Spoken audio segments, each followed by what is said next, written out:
Yo, what is going on, everyone? My name is Nick, or the Notorious Fantasy, and in today's video, we're going to be going in depth into my week number 10 running back start or sit decisions for the 2023 fantasy football season. But before we can go in depth through every single matchup from Thursday Night Football all the way until Monday Night Football, and I tell you guys whether I would start or sit the running backs in all of those matchups, I would like to ask that if you guys are new to the channel and you do end up enjoying today's video, that you please make sure to hit that subscribe button down below. And while you're down there, whether you are new to the channel or not, please make sure you do leave a like on today's video. It would help me out a ton. If you want to follow me on Twitter or X, please do so at NotoriousFantasy. And it is also important to note that there are 4 teams on bye this week: the Kansas City Chiefs, the Miami Dolphins, the Philadelphia Eagles, and the LA Rams. So without further ado, let's get into my week 10 running back start or sit decisions for the 2023 fantasy football season. We begin with a thrilling Thursday Night Football matchup between the Carolina Panthers and the Chicago Bears in Chicago. Now, in terms of the Carolina Panthers backfield, I think things are very cut and dry at this point in the season. To me, it is very clear that Hubbard is the lead back on the Panthers. Even if Sanders continues to get more and more healthy as the weeks go on, I fully assume that Hubbard is still the guy due to the fact that he has outplayed Miles Sanders for a majority of the season. I get that normally you got to chase the money, and Miles Sanders got paid a huge fucking paycheck, one of those comically large checks that they give you when you win the lottery. It doesn't really matter because Miles Sanders just has not even been remotely in the same stratosphere of a level as Chuba Hubbard. This is a great matchup for Hubbard up against a very bad Bears defense, and he should finish at least as a back-end running back 2, somewhere from running back 20 to 24, with some pretty solid upside due to the fact that, again, the matchup up against the Bears defense is so great. Hubbard was a top 24 running back last week against the Colts, and I think he looks to replicate that this week up against the Bears in Chicago on Thursday Night Football. With that said, and how we kind of just poo-pooed on Miles Sanders is a sit. Miles Sanders snaps have been dropping like it's hot. His fantasy value has plummeted quicker than Humpty Dumpty off that wall. At this point, he is a running back that is not only a sit for me. He is not just, hey, you need to sit him on the bench. If you need to cut someone to pick someone up off the waiver wire this week, he's a guy that I would be fun giving the snip to and just cutting him. He just really hasn't shown up at all this season, even when he was healthy. And with the Panthers offense being pretty below mid, it makes me like Miles Sanders even less. Again, despite the fact that he got that huge payday in the summer. For the Bears, Donta Foreman is a start, but this feels like the last time you are going to be able to actually play Foreman because Khalil Herbert is returning from the IR. Now, in my opinion, nothing is set in stone yet. I don't think Herbert will play this week since it's a short week on Thursday Night Football. I think if this game was on Sunday or maybe it was Monday Night Football, they might consider playing Foreman. But this week, I think they're going to be putting him on ice like some nice champagne. If Herbert magically ended up playing, I would be sitting Foreman. But again, I really don't think that Herbert's going to play in this game. Foreman is the clear lead back right now with Roschon not doing so much. So I will start Foreman as a fringe start due to the great matchup. Roschon Johnson, only 3 touches last week, with Foreman clearly being the guy. And with Herbert coming back, this is another player that might be getting the snip you might want to cut off of your team. Moving now to Germany. Guten Tag, the Indianapolis Colts at the New England Patriots. This is the ultimate football guy or gal matchup. If you're on the East Coast, I'm probably just sleeping in if, I didn't have to talk about the Patriots or Colts players. I would be catching some Z's. If you're on the West Coast and you got to wake up at the ass crack of dawn to watch this one, and you're a football guy or gal, congrats. But I'm going to be honest with you, if I was on the West Coast, I'm watching the highlights or watching the shorter version of this one afterwards, because this game reeks to high heaven. But hey, I'm going to watch it because, again, it's on at 9:30 a.m. Eastern time. What else am I going to fucking do? So Jonathan Taylor looked great last week against the Panthers as a top 10 back.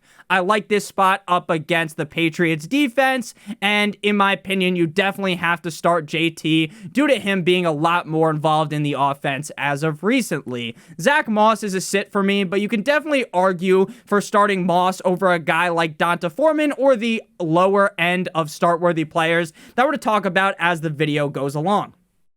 JT definitely looked far superior to him last week, but Moss will never do the John Cena, you can't see me, right? He's not going to ever fully disappear in this offense, and we've seen the upside very clearly, crystal clear this season. For the Patriots, Ramondre had a huge performance last week up against the Commanders as a top 3 running back with over 120 all-purpose yards and a touchdown. While the Colts defense has been pretty hot in terms of getting those turnovers, getting those INTs, I don't really think they'll be able to limit Stevenson severely. He is a middle-of-the-road start. Ramondre Stevenson isn't a guy that I'm going to bang the drum for aggressively, screaming from the mountaintops like that Ricola commercial. Ricola, right? I'm not going to be doing that, banging the drum, telling you, hear ye, you got to start Ramondre Stevenson, but he's a middle-of-the-road start. He's a guy that I would play. Definitely feel a lot more confident, though, in JT in Germany. Ezekiel Elliott, honestly, I'll give him his flowers in a way. He's looked pretty decent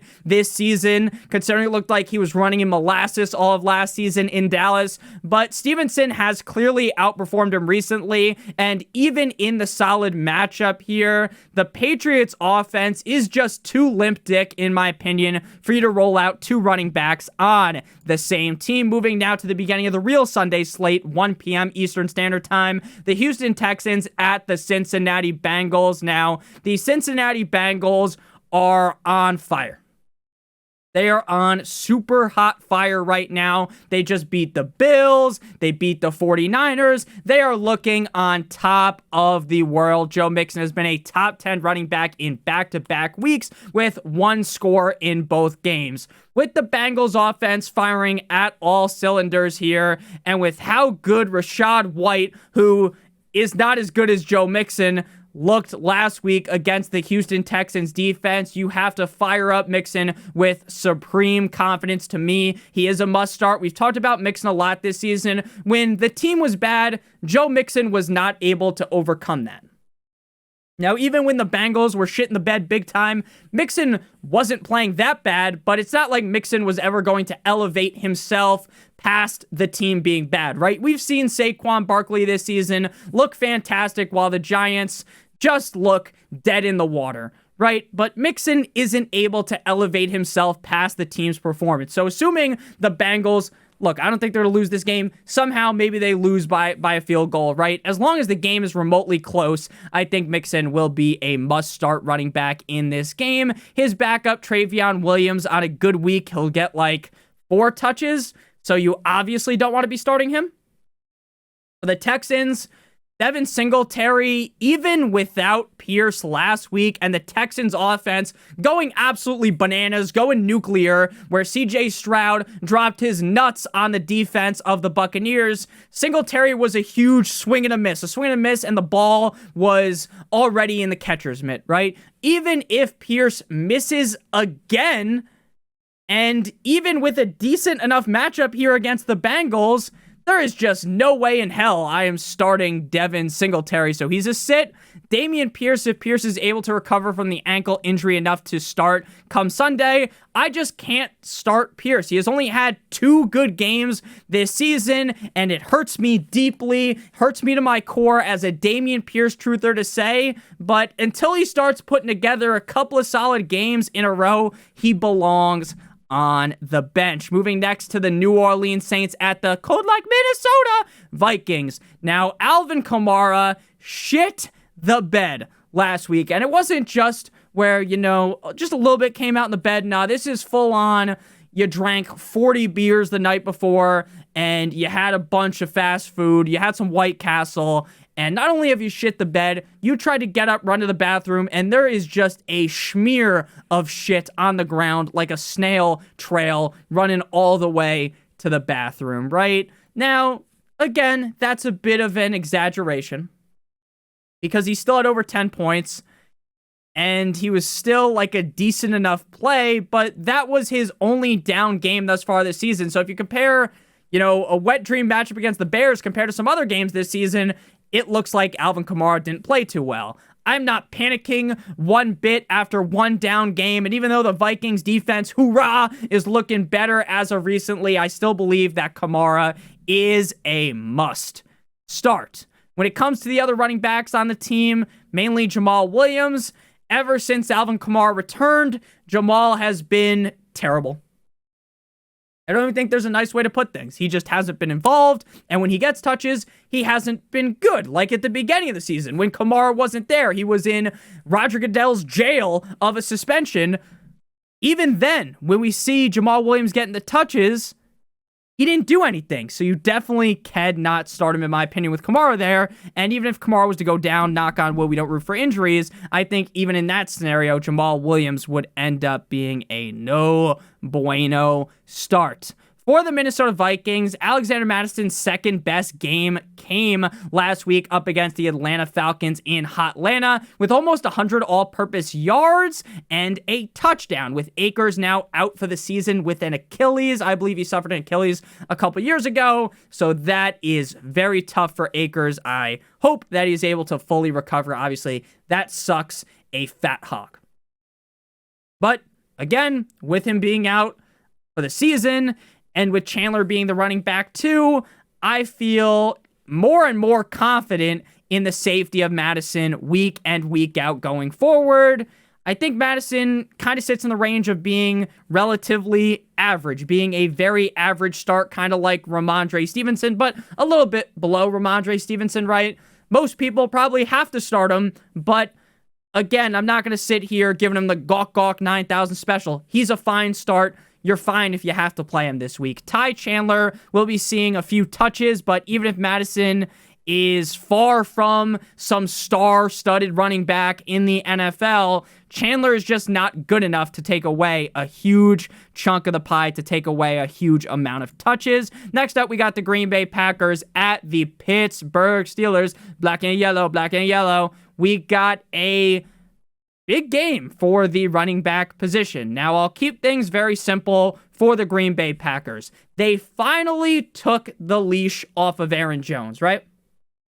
They let the dog be the dog against the Rams, giving him 20 carries for 73 yards and 4 receptions on 6 targets for 26 yards with a score in that game. Knowing now that the team will give Aaron Jones the touches that he rightfully deserves, right? They finally took the leash off of him. They're taking that snap count off of him. He's finally going to be the guy that we're used to entering into this season, even against the Steelers defense that for, the most part is pretty good. To me, I think you still have to go ahead for most fantasy football teams. Aaron Jones would be closer to a must start. Running back, again, he is so involved in the pass catching game, and it seems like Jordan Love just really loves to dump the rock off to him. So even with the woes of the Packers offense, and especially Jordan Love Me Tender, Love Me Sweet, when you compare him at the beginning of the season where he looked on fire, where he was fucking unstoppable, and then recently he's kind of cooled off, I think Aaron Jones is going to be a large help for him and a big part of the offensive game plan against the Steelers. For A.J. Dillon, now that Aaron Jones is back with the correct workload, you should not even be remotely considering A.J. Dillon.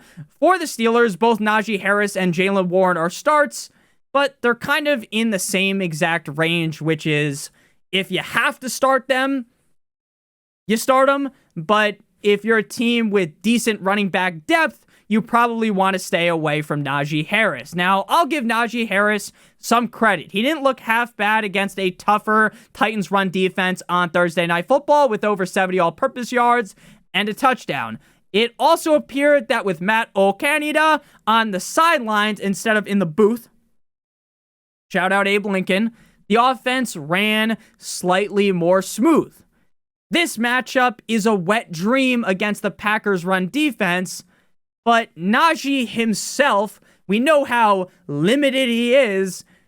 Just because this is a great matchup, hallelujah for Najee Harris, doesn't make him a must-start running back. He's a high-end running back 3 for me, making him a fringe start. But I will acknowledge that because of the matchup and because Najee Harris has looked a lot better as of recently, the upside is still there. Jaylen Warren continues to look far superior. He looks so much better. If you just watch the game, right, you're not just some stat virgin looking at the stats, right? You actually throw the fucking game on, you'll be like, wow, Jaylen Warren continues to look better than Najee Harris. But at the same time, Tomlin, Matt Canada doesn't believe enough in Jaylen Warren to feed him the rock. He is in the same range as Najee for me due to the touches just being suppressed. Moving now to game number 6, the Les Titans at the Tampa Bay Buccaneers. If you've enjoyed this video thus far, make sure you smash that subscribe button down below like it owes you some fucking money, and hit that like button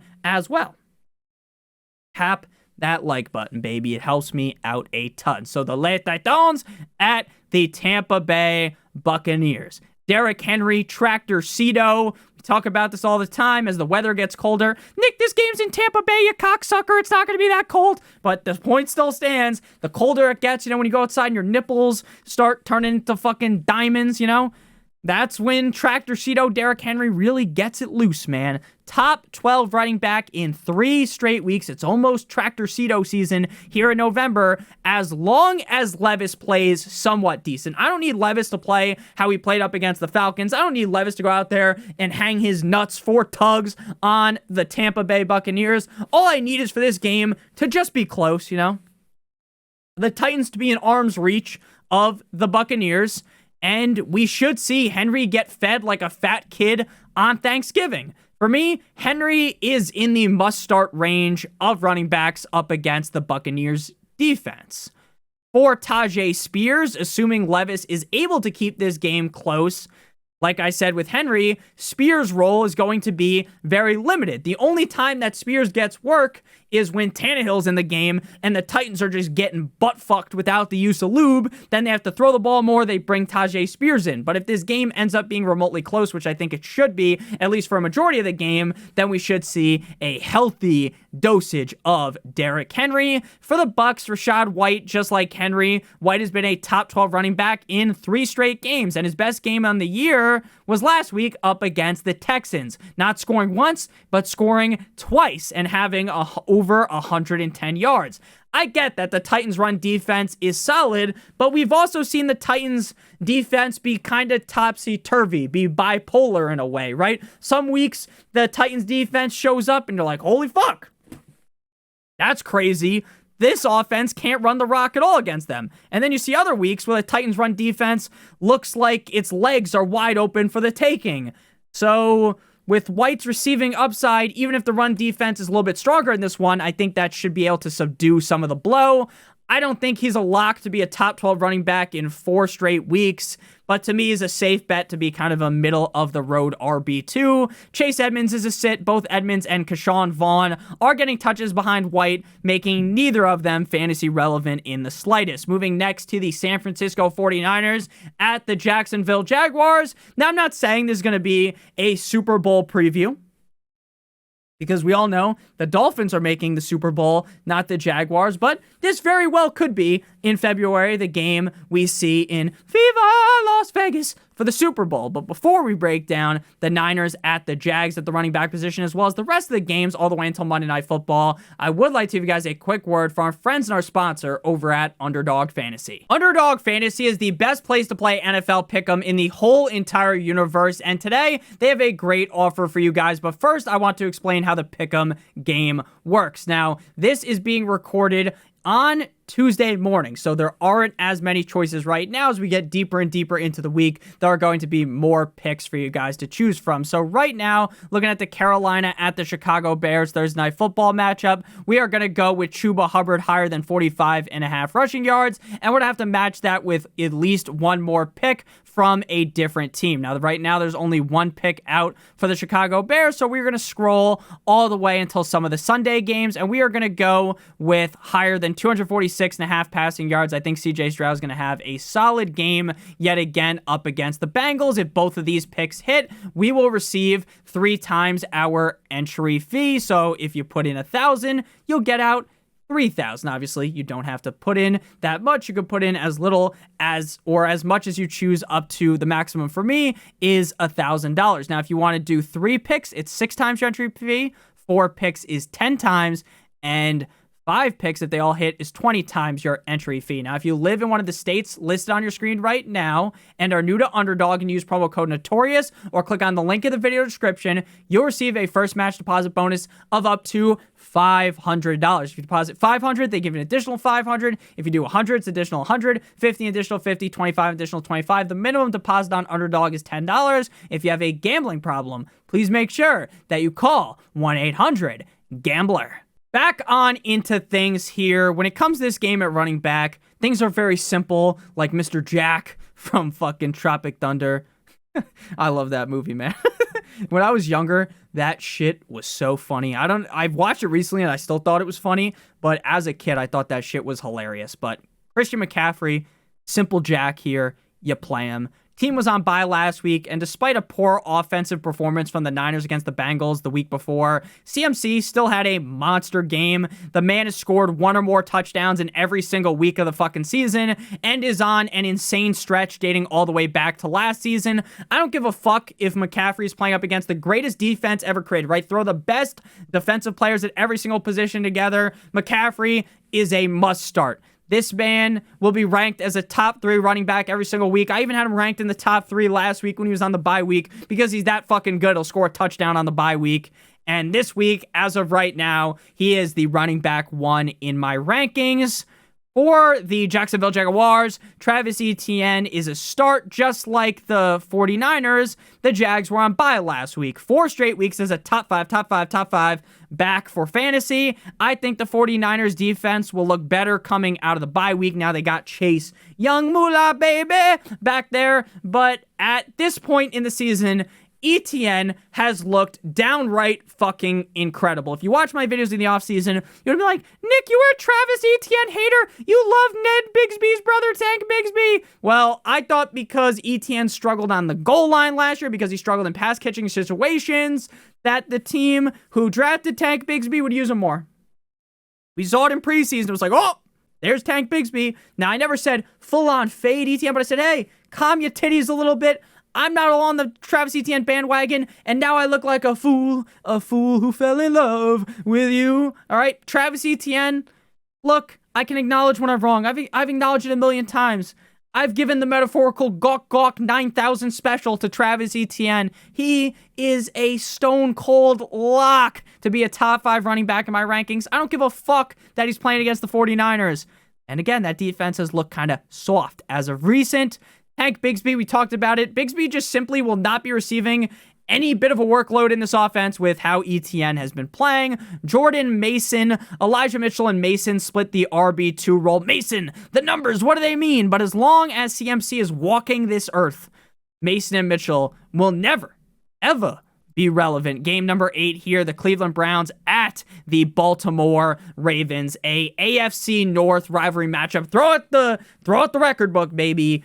And as of right now, I am 99% sure. Now, maybe things changed after the Chargers beat the Jets. At least as of Sunday, all 4 teams in the AFC North are in the playoffs. Maybe the Chargers leapfrogged one of those teams, but that's fucking crazy. Even so, 3 of 4 teams might be in the playoffs as of right now. Now, I get, Nick, it's only week 9. They've only played 9 games. It's week 10 now. That's not that crazy. To me, it kind of is. Right? I don't think it's going to finish that way at the end of the season, but just looking at it right now, it's like, woo, that's kind of cool. So for the Browns, I'm starting both running backs. Now, Jerome Ford, F-150, looked healthy last week despite suffering an injury that seemed kind of serious a few weeks ago, with Ford now being back to the lead back role with 27 total touches last week. I think Ford is a clear start. Now, the Ravens defense as a whole is good. The run defense isn't as amazing as the pass defense, so I'll lean with Ford in that RB2 range, right? In a better matchup with how many touches he's been seeing, and maybe this Browns offense has really started rolling, figuring things out, then maybe we'd want to rank Ford a little bit higher like we did prior to that injury. But because of the matchup, I think, and with more usage of Kareem Hunt, I think it's pretty fair to put him in the running back 2 range. Kareem Hunt has been a top 24 back in 4 straight weeks. With Ford now back at full strength, though, I would definitely lean with Ford over Hunt in terms of if you had both of them. It's like, Nick, I got to pick one or the other. You definitely would start Ford. Hunt at this point feels like not a semi-desperation start yet. Like, you're not in DEFCON fucking 1 mode, wee-woo, right? But he's getting close to a desperation start if Ford continues to get this many touches. For the Ravens, this is a tough backfield to break down. Now, I, for one, am not going to try to greatly overthink things here. Gus was outsnapped in a huge way by Justice Hill last week, but on 5 carries, he had 52 yards and 2 touchdowns. It is very clear. It is crystal fucking clear when the Ravens are knocking on the door of the end zone. The ball is going to one man, and his name isn't John Cena. His name is Gus Bus Edwards. Now I get the Gus Edwards Linsanity run may end soon, right? Where he's been this hot, pause, over the last 3 games. But with how on fire he's been, with 6 fucking touchdowns in 3 games, he will remain as a start-worthy option. Again, am I getting more nervous? Yes, right? Like Mike Tyson would say, yes, right? I'm a little bit more nervous, but I'm not in full-on panic mode just yet. Now, Justice Hill, like I said about Gus Edwards, Hill had 48 snaps with Mitchell, Keaton Mitchell, and Edwards getting 14 snaps each. Even so, Mitchell and Gus outscored Justice Hill with them getting 48 fucking snaps. So it's pretty clear you want to sit him down. Now, when it comes to Keaton Mitchell, if you are down treacherous, down tremendous, down astronomical at running back, you can start Mitchell due to the untapped upside that the man clearly possesses. He was a top 6 running back last week with only 10 touches for over 130 yards and a touchdown. Again, his upside is immense. But to me, last week feels like maybe a bit of a fluke. Like, hey, maybe the Ravens were fucking dogging out the Seahawks, and that's why we saw a lot more Mitchell at the end of the game, right? Especially now that he's facing a stronger Browns defense. Now, I think the fact that Keaton Mitchell looks so good might be enough to cause this to be a true 3-headed backfield scenario to where now Gus Edwards gets his ship synced. So again, kind of worried about Gus Edwards, but still starting him. I think Keaton Mitchell actually is the most talented running back out of these 3 guys, but we know how Harbaugh does shit here in Baltimore. They're probably all going to get a lot of touches. Next up, we move to the Atlanta Falcons at the Arizona Cardinals, right? We just talked about a fun running back game. This game's a little bit gross at running back. Now, Bijan Robinson. I'm about to go on a rant about Arthur Smith. I cannot fucking stand this man. Giving Algier more touches than Bijan Robinson should be enough to give this man a William Wallace level execution.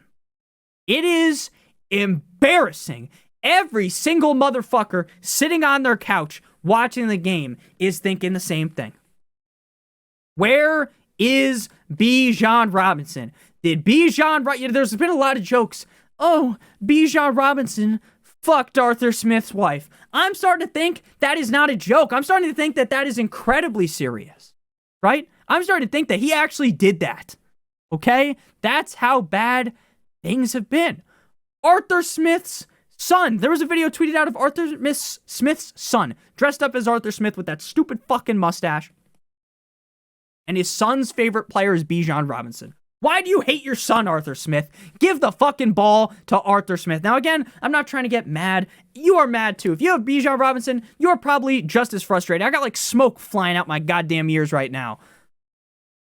Again, even with all of that said, even though Arthur Smith is a complete and utter fucking dumbass, you can't sit Bijan. Let's hope Bijan, even if he gets limited touches, goes crazy against the Cardinals. Tyler Algier, he's a sit. Now, I know Algier had a good game last week, but even against a garbage tier Cardinals defense this week, I am not getting close to touching Algier as a start-worthy running back. I just don't know how you can do it. I know every once in a while he pulls a rabbit out the hat because Arthur Smith is so dense. Nothing moving around in his brain. You could fucking head-on collision this motherfucker, helmet on helmet, and he would just be able to get right back up because there's nothing in there. No CTE for him. I'm getting really tired of this. I'm getting tired of talking about it. I'm getting tired of Arthur Smith. I don't know how he still has a job. I'm going to be honest, how does he still have a job? I'm starting Bijan blindly, and I'm playing Tyler Algier. It's probably going to bite me in the ass. Algier's going to get like 50 points, and Bijan's going to get none. For the Cardinals, James Conner should be returning from IR this week, assuming he does that with how good he has run this season. He is a locked and loaded running back, too, for me this week, though I do worry slightly that he may not look 100%, so if I did feel really confident in him being that close to 100% with Kyler Murray back, he would be close to a top 12 back in my rankings, but due to the unknowns with this situation, even up against a pretty mediocre Falcons defense, I think James Conner is just kind of in the RB2 range, and hopefully he can prove, and Kyler proves, hey, this offense is too legit to quit, and then we can move Conner up the rankings. Keontae Ingram just isn't good. So very obvious with Conner back that you need to sit him. Next up, we move to the Detroit Lions at the Los Angeles Chargers. David Montgomery should be back. Dan Campbell stated yesterday on Monday that Monty is looking good to return this week. I like this spot a ton for Monty up against the Chargers defense, and I expect him to, hop back on the saddle this week as the lead back, despite how good Gibbs has looked recently. Now, I know if you're a Gibbs owner, that might sound like fucking nails on a chalkboard for you. That might sound like, oh my God, Nick, you can't really believe that. I do. Like Post Malone, right? I really do believe that. I really do think that even though Gibbs has been running so hot, Gibbs has been a back-to-back running back. A back-to-back top 5 running back. And I still think that Monty's their guy. I really do. So I'm going to rank Monty ahead of Gibbs. I know that might get some hate, but let's think legitimately. When Monty and Gibbs have been on the field at the same fucking time, Monty has been the guy. So why would that change? Now, maybe it will change, right? I'm not saying that it's impossible, it's improbable to happen, or I'm not saying there's a 0% chance, right? Because there's obviously a chance with how good Gibbs looks, but to me, if Monty plays, I'm starting him with an ungodly amount of confidence. Jahmyr Gibbs is start-worthy, but again, I'm ranking Monty ahead of him, so that's how we feel here. I think Gibbs is pretty safe to not fuck you over, but I think that upside might be like fairy dust. It might be a little bit gone. Austin Eckler found the end zone twice against the Jumbo Jets last week on a great Monday Night Football game. And I hope you guys could sense the sarcasm in my voice there because that game absolutely sucked. But at the end of the day, even with the matchup being not the best up against the Lions, have to start Eckler with supreme confidence every single week. It's like McCaffrey, right? You don't even have to think about it. Like if you have Eckler on your team, if your two running backs were Eckler and McCaffrey, there was no reason for you to click on this video unless you just think I'm, an entertaining fella. If you think that, if you think I'm a smart fella, not a fart smella, hit that subscribe button, hit that like button down below. So Eckler must start. Monty must start. Gibbs is a start. Joshua Kelly with Eckler back. You should be nowhere close to starting Kelly, but that hurdle was very nice. Monday Borat up against the Jumbo Jets. Next up, we got an NFC beast, NFC's rivalry matchup, the Giants at the Cowboys. Last time these two teams played, what an entertaining back and forth affair that was. Not. Y'all remember week 1, I think it was. It was raining in MetLife, and this was a beating. This was a televised beatdown. The Giants were so bad, and the Cowboys just wiped the fucking floor with them. I, for one, am getting sick of Tony Pollard. But frankly, this is too good of a matchup to rank him outside the top 12, even if he hasn't hit that mark since week 6, and even if I am still a little bit, it feels like you get a little bit of a tummy ache, your stomach starts to hurt, your stomach starts to crawl when you throw Pollard in your lineup, because again, he has been no bueno as of recently. Rico Dowdle, even if Pollard continues to look subpar, the team isn't going to tug him out like his name was Robert Kraft at a massage parlor, so you can't play Dowdle. For Saquon, it seems like we might see either Tommy DeVito or Matt Barkley play quarterback this week, which will hurt Barkley in a big way. It's not just a paper cut. This is a fucking cannon shot to the chest. But with how good Barkley is and how many touches he should see, I would be shocked if he fell outside top 24 backs. But again, the ceiling is very limited in this spot. With Barkley healthy, Matt Breida should be on the waiver wire, so he's a sit. Next up, we got the final game before Sunday Night Football, and then obviously we got Monday Night Football right after that. And this week, by the way, the night games, the primetime games absolutely reek. We'll talk about that in a couple of seconds when we get to Sunday Night Football. But man, oh man, it's bad. This whole slate of games is bad. Seahawks, Commanders in Seattle. For the Commanders, it's a little bit more simple here. Shout out Simple Jack yet again. Brian Robinson Jr. definitely not in a great spot here up against the Seahawks. But we just saw the Seahawks get whoosh, spit roasted, so anything is possible. B-Rob is a middle of the road start, but closer to the bottom of the middle of the road with limited upside due to the matchup. Basically, he will get enough touches to be okay, right? You're not going to be fucking pissed if you started him, but he likely won't do nothing more than that. If they're playing the Ravens, though, I would say never more. Get it? Edgar Allan Poe, the Raven. That was fucking hilarious. And I had to read the Raven as my final class. One of my final classes was like poetry from the fucking Days of the Barbarians, right? It's like some old-ass poems that I had to do to get my history degree. And man, oh man, did that class suck donkey cock. But that was a couple years ago. Now I'm a professional fantasy football analyst, so that degree was definitely worth it. Brian Robinson again. Okay start. Not going to say he's anything special, but he's fine. Antonio Gibson, Gibby, looked decent last week, but I say this like every week. He needs to bust off one of his few receptions for a huge gain in order to end up in the start-worthy column. Kenneth Walker and Zach Charbonnet. This is where things get tough. It feels like Walker may not be the starting running back anymore. Now, I warned you guys about this last week, and I made it very clear during the Thursday live stream last week and the Sunday live stream. Check those out if you don't watch those, where I answer your guys' questions, that I was starting to panic about Walker. Now, again, it wasn't full-on DEFCON 1, wee-woo, but it was like, okay, if you can trade Walker away, maybe now's the time to push him to the side, move him off. Now, again, don't trade him for a half-eaten bag of potato chips and a used condom, but we need to acknowledge that maybe shit's gonna go south for Walker, and that feels even more apparent after last week with how many snaps that Charbonnet has been seeing.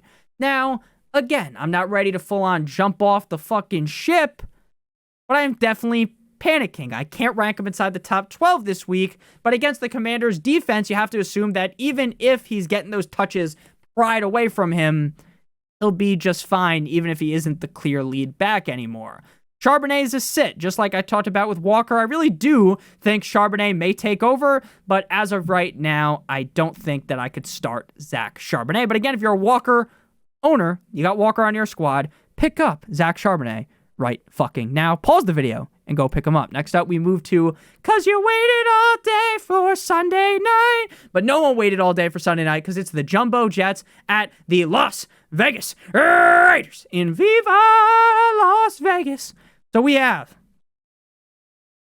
Thursday Night Football, Panthers, Bears, Germany, Guten Tag, 9:30 a.m., Colts, Patriots.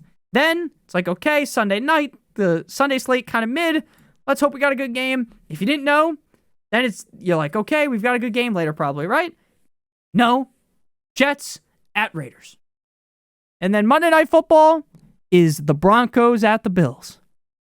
What a schedule. Now, I don't love to shit on the schedule makers because at the beginning of the season, right, if you said Panthers, Bears, Thursday Night Football, Bryce Young versus Fields, who looked so great last season, that actually sounds kind of fun, right? But it's probably going to be Bejent versus fucking Bryce Young. The Germany game, you know, it could have been fun. Mac Jones versus Anthony Richardson, but, you know, the Patriots suck cock and Gardner Minshew. And then the Jets, Aaron Rodgers versus the Raiders. No, it's Zach Wilson versus Aiden O'Connell.